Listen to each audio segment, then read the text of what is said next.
Il y a des moments où l'on se sent arrêté, pas par la fatigue, ni par la peur, mais par quelque chose d'invisible. Comme une main intérieure qui retient le geste avant qu'il ne s'accomplisse.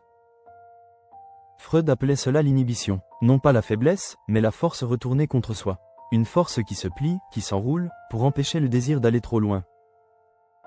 L'inhibition, disait Freud, n'est pas une absence de volonté, mais un arrêt fonctionnel du moi. C'est quand le psychisme freine pour ne pas se disloquer. Le moi, pris entre le ça qui exige, le surmoi qui interdit, et le réel qui résiste, se fige, pour survivre. Le corps devient alors le théâtre du conflit, le bras qui tremble, la parole qui se bloque, le pas qui ne se fait pas. Ce n'est pas le monde qui empêche, c'est le sujet lui-même qui se retient de vivre. Mais parfois, ce qui se tait ne disparaît pas. Il revient autrement, et c'est là que naît le symptôme.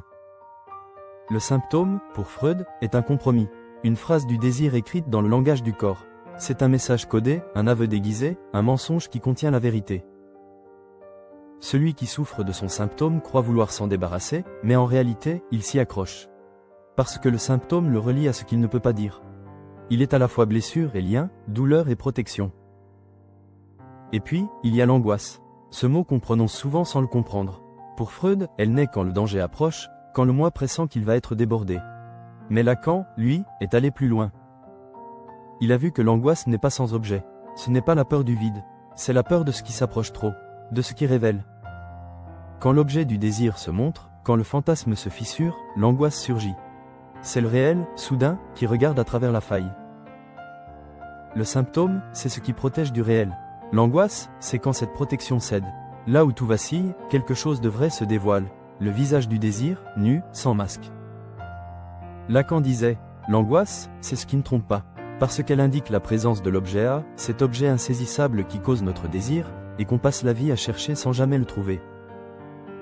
Alors peut-être que Freud cherchait à comprendre nos blocages, mais Lacan, lui, a vu dans l'angoisse une boussole. Une vérité qui ne ment pas. Un instant où le moi cesse de jouer son rôle, et où l'être, enfin, tremble d'exister. Il n'y a pas d'analyse sans angoisse, parce qu'il n'y a pas de vérité sans perte. Et c'est cela, la traversée que Freud a commencée, et que Lacan a prolongée. Non pas fuir l'angoisse, mais l'écouter. Là où elle apparaît, le réel fait signe. Et dans ce signe, le sujet se réveille.